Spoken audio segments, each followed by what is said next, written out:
The morning Sylvie Marchant walked into the fertility clinic on Bloor Street, she told herself it was just a consultation, just information. She wasn't actually going to do it. She sat in the waiting room with her coat still buttoned, her purse on her lap, watching a woman across from her flip through a magazine without really reading it. The woman's left hand had no ring. Neither did Sylvie's. That felt like something, though she couldn't have said what. The nurse called her name and she went in. 32 years old. Single. No family history of fertility issues that she knew of, though she didn't know much about her family history on her father's side, and that was a door she had long since stopped trying to open. She worked 12-hour shifts at St. Michael's as a registered nurse in the cardiac unit. She had a one-bedroom apartment in the annex that she loved too much to ever leave. And she had a younger brother named Patrick who was 26 and had cerebral palsy and lived in a group home on Spadina that cost her $1,100 a month out of pocket because the provincial funding didn't come close to covering it. She had wanted a baby since she was old enough to understand what wanting something felt like. Not because anyone told her she should, not because of some biological imperative she'd read about in a magazine, just because she did. The way some people want to travel, or paint, or run marathons. It was simply a thing that lived in her, quiet and persistent, and she had spent the better part of a decade telling it to wait. It wasn't waiting anymore. The doctor was kind, unhurried. She explained the process. Sylvie asked her questions, practical questions, because that was how Sylvie handled things she was afraid of. She turned them into logistics. On the way home, she stood on the subway platform and let 2 trains go by. The third one, she got on. She signed the consent forms 6 weeks later. She chose a donor the way she chose everything, carefully, methodically, with a spreadsheet she would never admit to making. Medical history, education, a brief written profile that the clinic provided. She read them all. She chose one because something in the way he'd answered the question about why he was donating felt honest, not noble. Just honest. He'd written, "I have more than I need." It seemed like a fair thing to do with the rest. She thought about those words more than she should have in the months that followed. The pregnancy itself was unremarkable in the best possible way. She was tired in the first trimester with a ferocity that alarmed her, then felt better, then felt enormous, then felt ready. She worked until 36 weeks. She called Patrick every Sunday. She painted the second bedroom, the one she'd been using as a junk room, a warm sage green, and she put up shelves, and she allowed herself finally to believe that this was going to happen. Her daughter was born on a Tuesday in March, 7 pounds, 2 ounces, a full head of dark hair. Sylvie held her and thought, I would do anything. I would burn everything down and start from scratch, and I would do it again. She named her Willa, not from the list in the file. That name belonged to no one yet, and Sylvie wanted her daughter to be the first. The first 14 months were hard in the way she had expected and hard in ways she hadn't.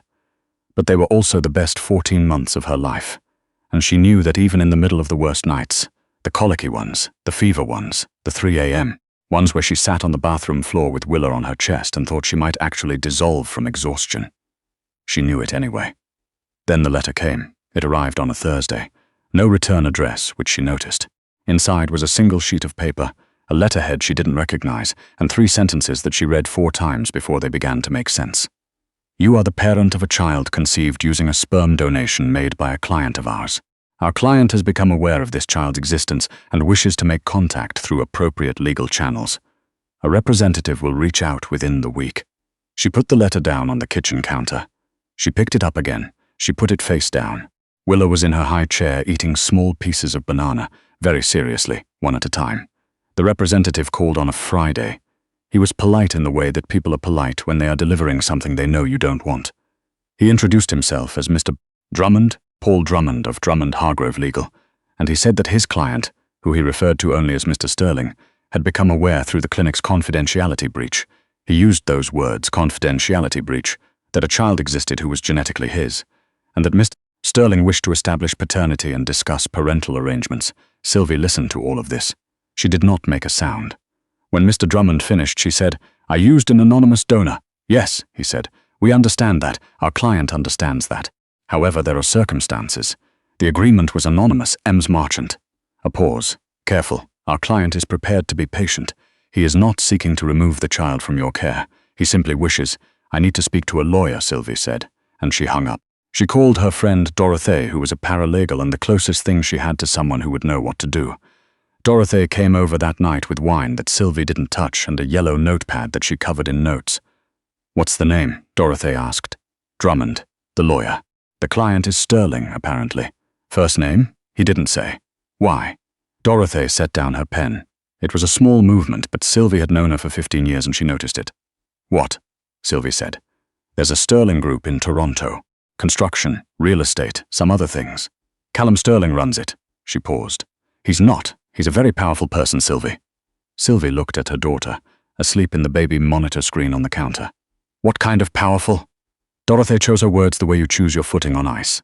The kind where, when something needs to go away, it goes away. The kind where lawyers don't call you once, they just keep calling until someone picks up. Sylvie felt something cold move through her that had nothing to do with the temperature. He can't take her, she said. No, Dorothy said. Almost certainly not. You're the legal parent. The donation was anonymous. There are arguments. She picked up her pen again.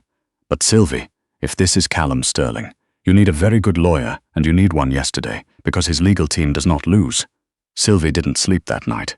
She lay in the dark listening to Willa breathe through the monitor, and she thought about a man she had never met, had never seen, who had written, "I have more than I need." It seemed like a fair thing to do.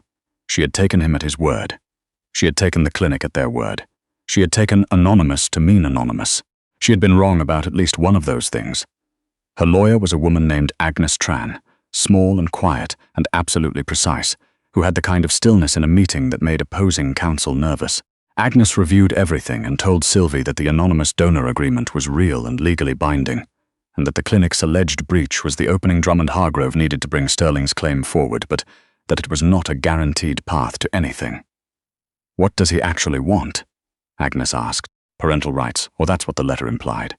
Agninus made a note. Has he made any direct contact, anything outside of the legal channel? No, don't let him. Anything he says to you, anything at all, goes through me first. Sylvie agreed. She went home.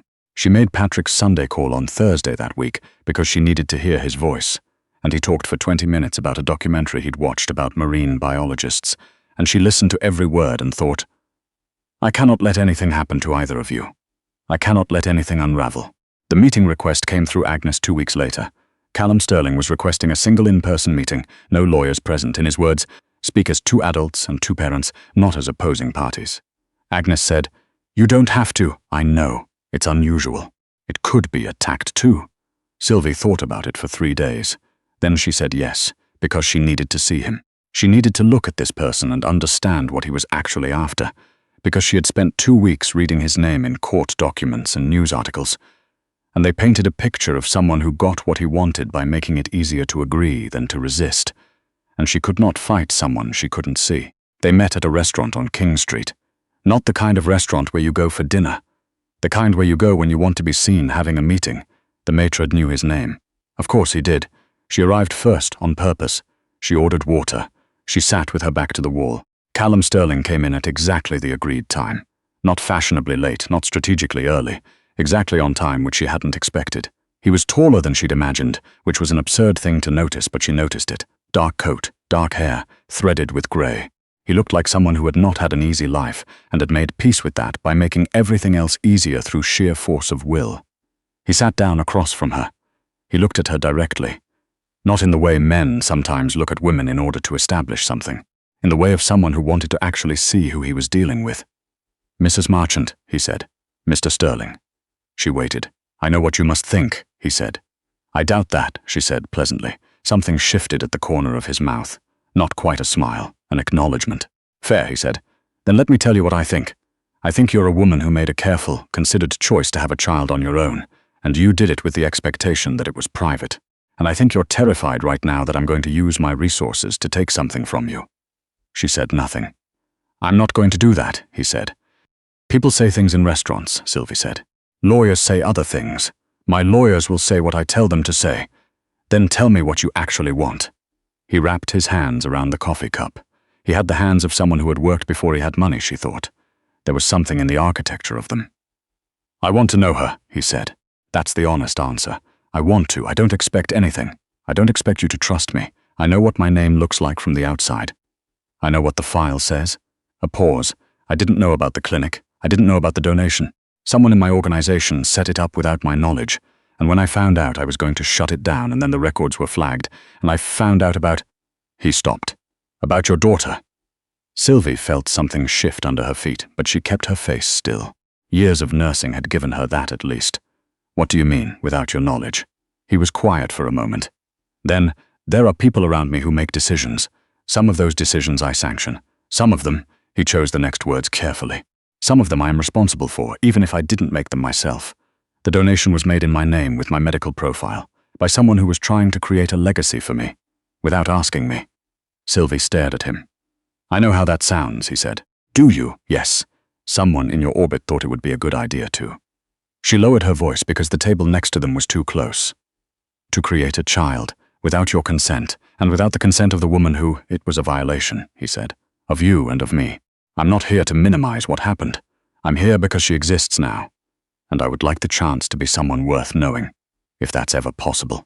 It was the last sentence that she hadn't prepared for. She had prepared for leverage and legal strategy and thinly veiled threats dressed in good manners. She had not prepared for that sentence, said with that particular quietness. She went home and put Willa in a bath and sat on the edge of the tub and watched her splash, and she thought about what it meant to be known. What it would mean for Willa, in 15 years, to know where she came from and find nothing there, or to find something complicated and real. She didn't make any decisions that night, but she stopped being only afraid. Agnes was not pleased. What he told you doesn't change the legal situation. I know. He could be performing. I know that too, Sylvie. I'm not agreeing to anything. I'm not letting him anywhere near her yet. I'm just... She paused. I want to know if there's a version of this that isn't a war. Agnes was quiet. Then, wars are easier to win than peace agreements. I know, Sylvie said. But I'm not fighting this for me. He called, through Agnes, as agreed, and asked if they could meet again. Not at a restaurant. Somewhere she was comfortable. She said she'd think about it. She thought about it while Patrick told her about a new staff member at the group home he liked, a woman named Frances who had brought in a record player and played old jazz on Sunday afternoons. She thought about it while she sterilized Willa's bottles, and while she charted at the end of a double shift, and while she stood at the window of her apartment at midnight looking at the street below, quiet and salted and February grey. What she knew about Callum Sterling. He was 51 years old. The Sterling Group had started as a small excavation company his father had built, and that he had taken over at 26 when his father had a stroke. He had grown it into something that bore very little resemblance to what it had started as. Real estate development, logistics, some private equity. The profiles called him driven, successful, private. There had been a Renata, whom he'd married in his early 30s, and who had died 8 years ago of an aggressive cancer. No children. The absence of children was noted in every article, usually in the same sentence as her death, which Sylvie found both predictable and brutal. What she didn't know, almost everything else. The second meeting happened at a coffee shop on Roncesvalles, which was her neighborhood and her choice. She came with Willa in the stroller, because Agnes had told her not to, and because she thought, if he is performing, I want to see him try to perform for a 14-month-old. He was already there when she arrived. He stood up when he saw her, which she noticed. He looked at the stroller with an expression she couldn't quite name, something between composure and its complete absence, and then he looked at Sylvie and collected himself. Thank you for coming, he said. Don't thank me yet, she said. I'll let you know how it goes. She got a coffee. She settled Willa with her board book, the one with the pictures of animals that she narrated to herself in a language that was almost but not quite English. Callum Sterling sat across from them and watched Willa with the careful attention of someone cataloguing something they don't want to misremember. She looks like... He stopped. You? Sylvie said. She had thought the same thing, the straight dark brows. The set of the jaw that was different from Sylvie's own and was not, she'd always assumed, from anyone in particular. I was going to say she looks like herself, he said quietly. But also, yes. Willa held up the board book and announced something. That's a bear, Sylvie told her. Bear, said Willa, in a tone of withering correction. Something happened to Callum Sterling's face that he did not manage to contain. It was gone in a moment, but she'd seen it. They talked for an hour. He asked about Willa, her temperament, her milestones, whether she slept. He asked carefully and listened carefully, and did not offer opinions she hadn't asked for. He asked about Sylvie's work in a way that seemed genuine, and not like a segue. He told her a little about himself, not the things she already knew, but smaller things. That he hadn't cooked a meal in so long he'd forgotten whether he ever could. That he went to his cottage on Georgian Bay every October and considered it the only time of year he felt like himself. That the person who had set up the donation, without his consent, was someone he had cut off entirely and was taking legal action against, and that he could share documentation of that if she wanted it. She said she'd think about it. Walking home, Willa asleep in the stroller, February light thin and pale on the Roncesvalles storefronts. Sylvie thought about the word anonymous, how much she had needed it to mean something permanent, something sealed, and how the world had a way of opening things you thought were closed. She was not naive. She knew what he was and where his money came from, and that the architecture of his life included things she would probably rather not know about in detail. She knew that complicated men had a way of making women feel like the complication was worth it, and she had no intention of being that woman. But she also knew that Willa would grow up and ask questions, that the word donor would only hold so much weight for so many years, that there was a real person somewhere in the equation of her daughter's existence. And that person was sitting in a coffee shop on Roncesvalles, looking at her daughter like she was the most important discovery he'd ever made. She put Willa down for her nap, and then she sat at the kitchen table and she called Agnes and said, "I want to propose a structure, supervised contact, limited, scheduled, no legal claim asserted while it's in progress. If he agrees to those terms, I'll let him meet her, properly." Agnes was quiet for a moment. Then she said, "You're sure?" "I'm not sure about anything," Sylvie said. "But I think this is the right thing, for her." Agnes negotiated.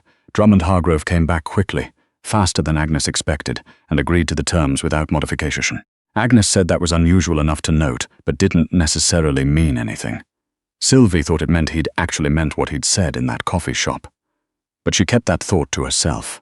The first scheduled visit was a Saturday afternoon, 2 weeks later, in the common room of Sylvie's apartment building, because she wasn't ready to let him into her apartment and he hadn't asked. He arrived with nothing. No toys, no flowers, no performance of generosity. Just himself, in a coat that was slightly less formal than the restaurant one, carrying nothing but his keys. He sat on the floor when Willa indicated that was where things were happening. He let her investigate him with the thorough unself-consciousness of toddlers. She pressed her palm flat on his knee and looked at him, and then looked at her palm and then did it again. He stayed very still and let her. "Bear," Willa said, pointing at his coat. "It's wool," he told her. She considered this information and appeared to accept it. Sylvie sat 3 feet away and watched, and felt something she didn't have a clean name for. Not warmth exactly, not safety. Something more like the recognition of a thing that was going to be complicated for a long time, and that she was choosing anyway. Because some choices are not between the easy option and the hard option. They're between one kind of hard and another. And you just pick the one that leaves you able to look at yourself. Later, after he'd left and Willa was demanding her dinner with her characteristic intensity, Sylvie stood at the counter and thought about what Patrick had said to her on the phone the previous week. She'd told him carefully what was happening.